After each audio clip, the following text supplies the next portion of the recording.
Hello and welcome back to CSS layers.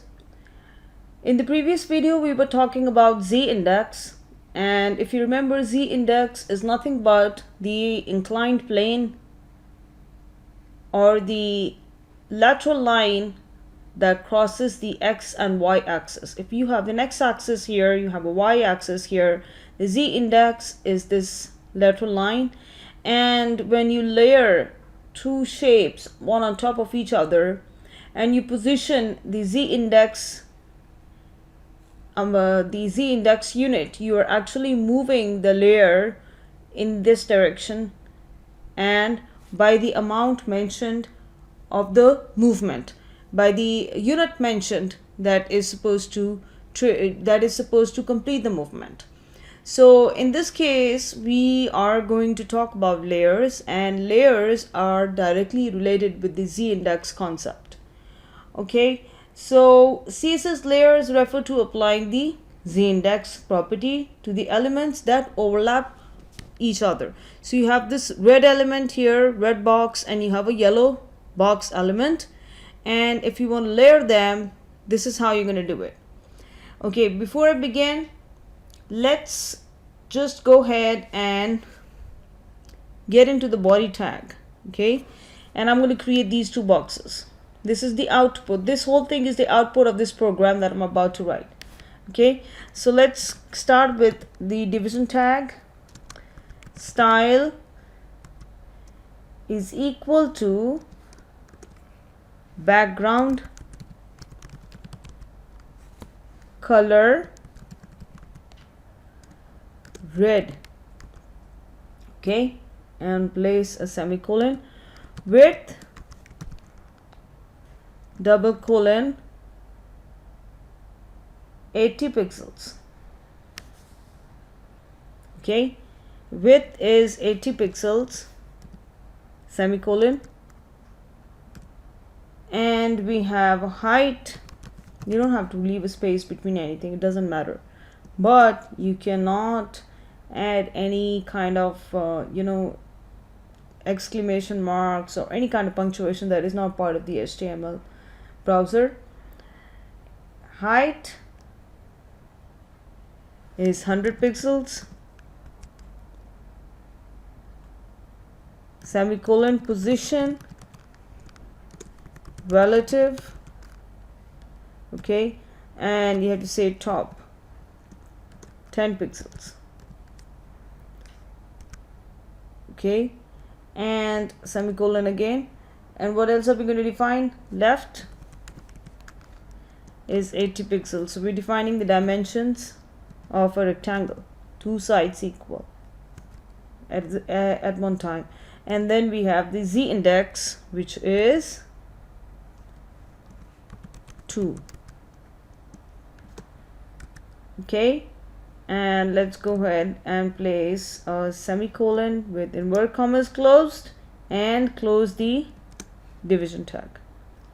Okay, and then with backslash close the entire tag, and then begin a new division tag and define its style as follows: is equal to background color. I could do copy paste, but I'm not going to do it. Okay, I just want you to have a good practice. Yellow, width double colon 80 pixels, same as the above. Okay, 80 pixels, and height 100 pixels,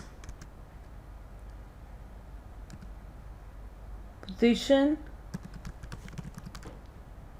relative. Okay, and top dimension is defined as minus 60 pixels. That's on the z-index. Okay, minus 60 pixels. Left 35 pixels. Okay, I made a mistake here. Semicolon. left 35 pixels, and z index 1 semicolon, where commas closed, and close this entire division tag, and then with the backslash close the entire tag. Okay, if I'm not going to check for mistakes here. Let me eyeball them quickly. It looks fine, everything looks fine to me. Yes, I think so. Yes, I think so. File save, and save as. I think I have a layers here already. If you go here, all files, layers, sorry, no, I want this one, this guy here, CSS layers, save, yes, and I'm gonna go back here. Okay, I'll just go ahead and refresh this page. There you go. Okay, so what you did was you created two shapes with the same size but different colors, and you moved one shape along the z index, okay, minus 60 pixels down, and so that the red one was superimposed on the yellow one. So this is how you can create layers. Please play with the numbers. I always tell you that. Play with the numbers here. Play with the pixels. Play with the minus 60. If we do minus 30, what happens? Okay, I'm going to save this and try to run it. It goes even more further down. Did you notice that? It is further down. Okay, what if I do 10 pixels? Please notice carefully. It goes further down. Okay, and what if I try to bring it up? I do 90 pixels. You wouldn't know unless you try. Okay, it's very horizontal to each other. It's not on a z index because you are this is the 90-degree angle. If you look at the angle here, this is 90 degrees. Okay, minus 90 is this part of the, for example, if this was a graph and we have an x-axis, we have a y-axis. Along the x-axis, the minus 90, you have actually hit the x-axis. So the z-index doesn't matter anymore. So it doesn't make much sense to do something 90. Okay, I'm going to go ahead and do 70. There you go. Goes a little bit down. I think this looks perfect.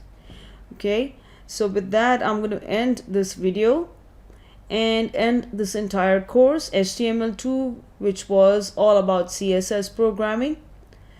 Up next is my summary, and I'm going to summarize everything that I've covered in this course and also come up with some exercises, some ideas for you to practice the code.